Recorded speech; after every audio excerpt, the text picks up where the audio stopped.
Guys, hello friends, hello family. This is Dr. T, and welcome to Clinical Medicine with Dr. T.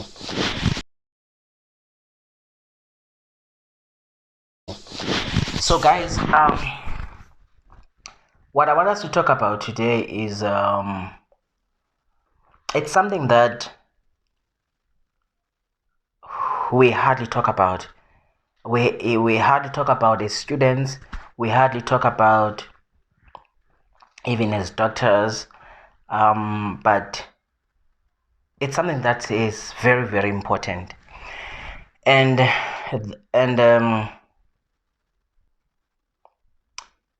what I want us to talk about is mental health, guys. I'm even trying to find words because it's something that no one is really prepared to talk about, but I'm gonna talk about it now. And I'm gonna also talk about the not so good side of being in medical practice. I mean, we cannot lie and say that medical practice is all fun and all of that. It has got its own depressive moments. Obviously, I'm not gonna talk about all of them, but I'm just gonna mention a few of them. So, guys, as students, I'm gonna say this again. I've said it before that one thing that you need to understand is that your mental health is your gold. Your mental health is everything to you. Your mental health is everything. I don't want to say it's all you have, but when your mental health takes a downward spiral, it's gonna start to show in everything that you do, your performance, your relationships, your attitude, the way you study is gonna affect it affects everything. So remember, when we talk about mental health, you don't have to be psychotic to have a mental problem. And I've always I have emphasized this on our psychiatry tutorials that psychiatry is not equals to schizophrenia. And that's why it's hard to really win people when it comes to the awareness of mental health, because people associate mental health with psychosis, that you're now psychotic, you have lost your mind, or you are losing your mind. That's why many people do not want to come out. I know there's a lot of stigma that is around it, just like, I mean, the stigma around HIV, it's so amazing that it's almost non-existent now, but with mental health, it's still there. It's so sad. So even doctors, doctors don't even want to entertain a thought of them being patients. It's something that we don't want to think about. It's something that we avoid thinking about. And yet it remains a possibility. It remains a possibility that any of us now can become a patient one day, being on the other side, or being on the receiving end. You're no longer a doctor now, but you are a patient. So how are you gonna cope when you are a patient?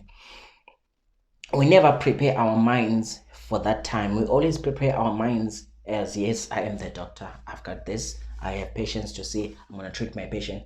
But do you ever imagine yourself being on the receiving end? It's because it's depressing to think about it. Thinking about being a patient is depressing. Yes. So what I want to talk about, what I want to emphasize in this video is mental health. Guys, your mental health is crucial to make it in medical school. Is crucial to make it in medical school. And it's not a secret, it's just a sad reality that when you start first year, about 5-10% of your classmates are not going to graduate. and they are gonna drop out because of various reasons. But one thing that is common, it's because of stressors. It's because of stressors. And stressors, they come in different forms, shapes, and sizes. And the manner in which we cope is different. Some people, they cope in a good way. Some people have got ill coping mechanisms. And yes, we go to medical school not carrying the same, we're not from the same background, and we carry different baggages, um, which are different. They come in different shapes and sizes as well. So, and one thing that is certain, one thing that is for sure, in medical school, you are gonna be pushed to the edge. You are gonna be pushed to the limit. You are gonna be pushed to a point where many have broken down. You're gonna be pushed to a play to a moment, or to a moment where you actually feel like this thing is not worth it. There are many people that have left medical school, that have dropped out from medical school in second year, in third year. Saddest thing, people drop out in fourth year. It happens because the nature of the course is gruesome. The nature of the course is harsh. The nature of the course is taxing. The nature of the course is exhausting. That's how medicine is. And I mean, when you are gonna be pushed, guys, in medical school. You are gonna be pushed to the limit. And now, one thing that is gonna take you out of that is gonna save you, is your coping mechanisms, your support structures around you. How good are they? How effective are they? Do you have any? Because there are people who don't have them. And remember, the balance is like, if these are your stressors and these are your coping mechanisms or your coping resources, your stressors and your resources, your coping resources, as long as they are like this, at a level, at the same level, it's good. And also, you are fortunate if your coping resources are higher than your stressors.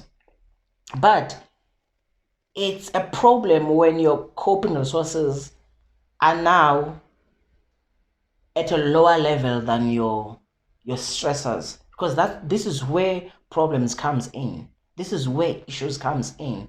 And the support system that you have and the resources that you have, keep them. You are gonna need them. They are so important. That friend that you have that always speaks sense to you, that friend that always understands you, keep that person. That relationship you have that helps you, keep it. That that I don't know, that sport that you love, that gives you positive energy, the coach that you have, the players that you have, whatever sporting code you engage in, keep that. That cousin of yours, that aunt, that uncle of yours, that teacher that inspired you to do medicine, if they are still in touch with them, keep those people. You are gonna need them. And I've always said that to make it out of medical school, it's not about you need a good support system around you. I mean, right now I'm giving you guys academic support, but obviously I cannot be there for you in terms of the financial support, and you need it. I cannot be there for you in terms of spiritual support, but you need it. I cannot. There are different support kind of supports that you need in order to make it out of medical school, because once you don't have these support structures, once they are depleted, this and then the stressors are building up, you are gonna go down. You're gonna go down. I mean, it's just, you're gonna spiral down. You're gonna, I mean, you guys, I don't even have words to explain this, but the minute your stressors they build up, the minute they continue, they are becoming more than your coping resources or your coping mechanisms. You are gonna go down. You're gonna get to a point whereby you get into depression. You even become suicidal. You can even become psychotic. I mean, guys, there are so many students that are on antidepressants. There are so many interns that are taking antidepressants. There are so many doctors, qualified consultants, registrars. Registrars are taking antidepressants, guys, because the stress is that just too much. I mean, being sleep deprived is enough to give you depression. The amount of work that you have to cover in medical school, the times that you wake up, the things that you have to do, the consultant, the registrar that you have got to please, it becomes too much. And sometimes you find that you have got other stressors beside academics. You've got other stressors as well. Maybe your one grandmother that you are left that raised you is sick at home or has just passed on. You don't have parents, or you've got a sick dad, you've got a sick sibling, you've got, I mean, these things, they just build up and build up. And if you don't have coping, identify your coping resources. Identify, know them, know where to go when you've got a problem like this, know who to contact, know who to speak to, know who to call, know where to go when you've got problems. Don't wait. I mean, it's so sad, guys. Even in my class, there are people that didn't that we studied together in first year, but they didn't make it to graduation. So it's so sad. And when that kind of a thing happens, that you hear that, oh no, so and so is no longer there, and sometimes it's someone that was even in your group that they've quit, that they've dropped out. You always feel like, I think I could have done something. I could think I could have done something. And guys, I'm gonna say this. I know in Pretoria University, where I studied, we had access, like free access to a psychologist and a psychiatrist.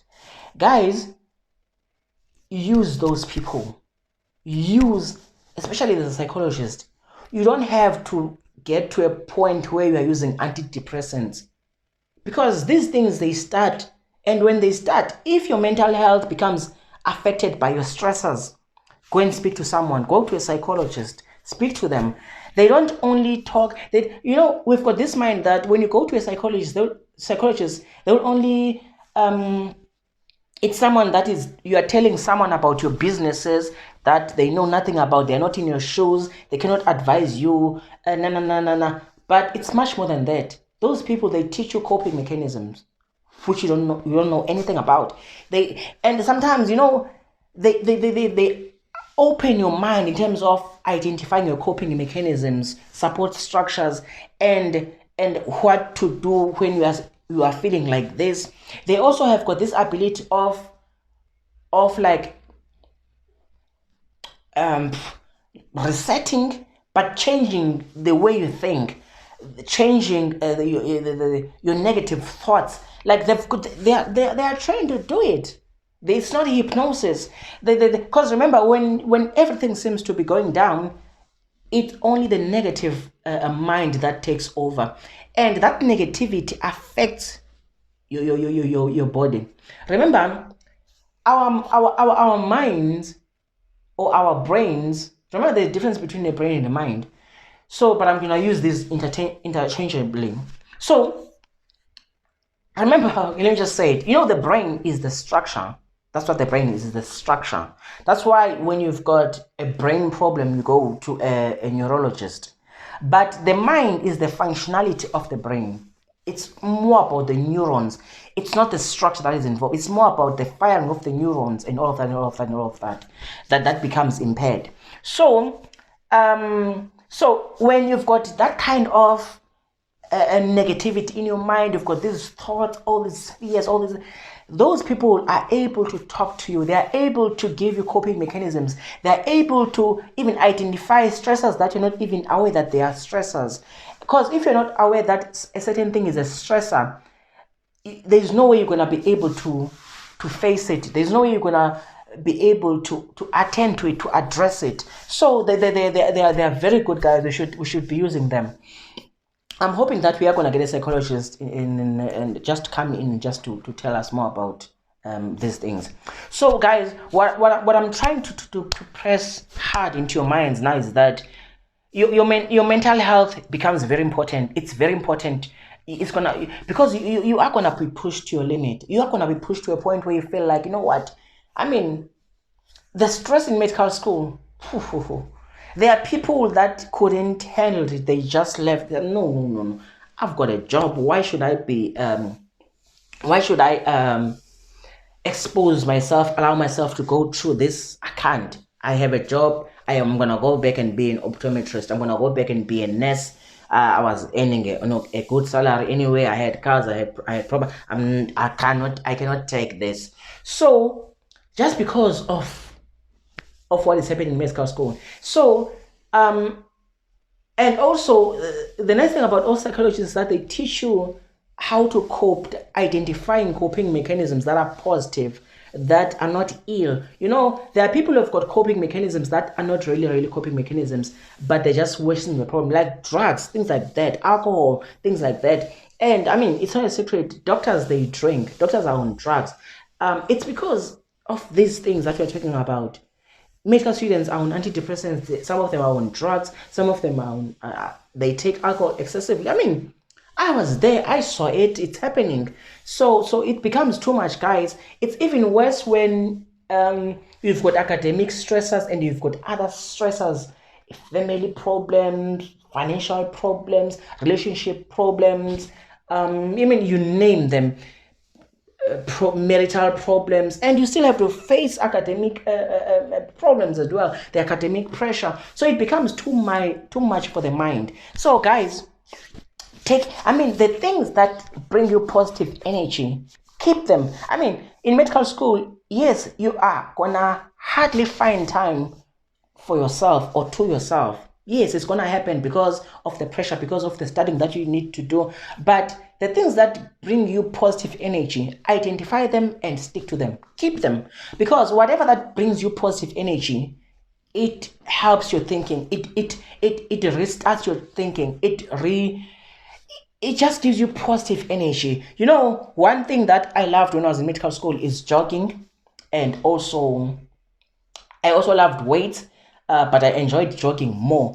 The endorphins of jogging, I enjoyed that. I also enjoyed being out there playing soccer and come back and study. Yes, I was not doing it all the time or as much as I would have wanted to, but the day I do it, the weekend I do it. Maybe on the weekend I do a 15 kilometers, I do a 17 or 20-kilometer jogging and things like that. That was very positive for me. And if going out with friends, have lunch, have dinner, have an ice cream, go and watch a movie, it brings you positive energy. It sort of like restarts your thinking and you become more positive. Now do it. If going Another thing that we also used to do with my friends, go and watch a game of soccer. Go to Loftus, go to Lucas Moripe Stadium. So those are the things. And when you come back and you study, you are more refreshed now, and you've got this kind of energy that you don't even know where it's coming from. So keep those things, guys. And also going out with guys just for a braai. That's what we also used to do. We used to go to a place in Marabastad, somewhere there, and just braai, and then come back and study. So those are the things. So whatever that brings you positive energy, if you can afford being away for a weekend or whatever, do it and enjoy your holidays. I never enjoyed my holidays because I had to work on holidays. From Thursday to 6th, I had to work on holidays. I never really enjoyed holidays because I had to make some money. So if you can afford holidays and all of that, go for it. You need it. You need it because when you come back from holidays, yes, the stress is gonna come back and all of that, and you need. Imagine being an SIC student or a final year student, and you're expected to be maybe what rounds by 5:30 or 6 o'clock. Like I said, being sleep deprived can take you to depression because you become your thinking becomes affected. You become that person that's irritable and all that and all that. So So guys, what I'm trying to say is be mindful of your mental health. You might not make it out of medical school just because of your mental health only, that you couldn't pick up that it's going down. Um, Identify your resources that you have and coping mechanisms that will help you, because you are gonna need them. You are gonna need them. I'm not sure if I'm leaving anything out, but yeah, guys, I hope you enjoyed that. I hope you enjoyed that. Oh, one other thing that I wanted to say is, there's a lot of suicide. The rate of suicide amongst healthcare professionals is very high, including doctors. Um, I've just about a week or 2 weeks ago, I read an article that was in Medscape, published by Medscape, of some hospital in the USA. So apparently there is this hospital that three doctors committed suicide in a space of, I think, 3 months or 6 months, something like that. So now I was just reading the article. I thought that the negativity that is in the hospital, the way juniors are being treated, is only a South African thing, but it turns out it's very prevalent even in other places. So this doctor who was reporting this was like, the environment in the hospital, it makes a lot of people want to quit medicine. It makes a lot of people change careers. It makes a lot of people say, I rather go and start a business and leave this thing. Yes, it's gonna get like that. It is gonna get like that, guys. I've had moments like that already. I'm just an intern and I've had moments like that. And I don't want to lie. I don't want to scare you guys. It's something that is there. You know, in the healthcare sector, in the hospital, one thing that I'm gonna tell you that you must know is that there is no one who appreciates anyone. Your seniors, they're not waiting to applaud you or to clap for you when you have made that diagnosis that is like awesome, or when you have helped this patient, or when you have done, you have done your work and you even went. The time that we leave hospital is like 4 o'clock. Even if you can stay up until 6, no one is gonna say, "Oh, you are here. Oh, you were here yesterday for 2 hours. Thank you for that." You did. There is no one who's gonna do that. The thing is this: our registrars, they don't get complimented a lot by their seniors, which are consultants, and it just goes like that. Your registrars don't really compliment your medical officers. Your medical officers don't compliment you, because even themselves, they are not complimented. It's just a system. Yes, you are gonna hear there and there someone being complimented, but how many times did it happen? How many times did it happen? In my personal experience, guys, I can't even remember the last time it happened. The thing now, the one thing that pushes you to feel sad, to feel empty, to feel hopeless, is that you push yourself so hard. You even get to a point where you do other people's task. You help in other wards who are not even supposed to be helping. And after that, when you make a mistake, you are gonna hear people telling you about the mistake. You are gonna some people's voices, you only hear their voices when they actually have something negative to say. When you have you are a human being, you are gonna make mistakes. When maybe you forgot to put that IV line on that patient, or you forgot to, because you were so busy, you forgot to take some blood, and then your senior comes in the morning, and then they shout at you and say all these things. They don't care that the past 4 months you have been good, you have pushed yourself. They don't care about that. And these are the things that guy was mentioning in that article, that you're attending in the US is a consultant, because the three doctors that committed suicide are registrars according to our terms here. So they would like, these guys, they have said it that they don't feel like they want to be doctors anymore. some of them would say, I feel like I'm already dead. I feel like once I'm done with this, I want to leave this place. I cannot stand in the so I mean they've complained about seniors who would embarrass them in front of the nurses, in front of their juniors, in front of they would literally be made to feel very small. They would I mean I mean, guys, it breaks your heart when people are waiting for you to make a mistake. As much as you know that, I mean, in the hospital, that's just how it is. You can do well in 99.99999% of the times.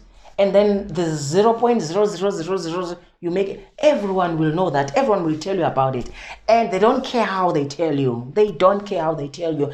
There are very, very few doctors who would actually sit with you and say, look. There are very few of them. It's just a sad reality, guys. I'm not trying to I think I'm gonna do part 2 of this and just tell you my personal story. I've got like 2 personal stories that I'll share with you to tell you this. So those things. But one thing that I tell myself is that when I'm in the hospital, I'm there for the patient. I'm there for the patient, and I'm gonna do my level best for the patient. Anything else that is outside of that, if I make a mistake, okay. If I'm shouted at, it's okay. It's fine. But knowing the type of person that I am, that is willing to go an extra mile, I mean, guys, okay, I'll tell you in another video. But what I want to say is, so those guys, because of this, guys, everyone wants to be appreciated. We're not always looking out to be appreciated because we know how the system is designed. There's no one who appreciates anything from anyone. So, but when you know that you always try your level best to do your best, but the few times or the only time that you've made a mistake, I mean, that's when you hear people talking. It's so discouraging, and it happens. It's something that happens. So guys, so those 3 doctors, they committed suicide, and different ways, and obviously some left suicide notes, things like that. So I mean, if registrars are going through this, I mean, who are we? We have just started working. We are so innocent. We don't know the system and all of that. And there are doctors, senior doctors, who know that we don't really know how the system works, the disciplining part and all the things. And they do take advantage of it, and do take advantage and make threats and all those things that I'm not going to sign your logbook. No.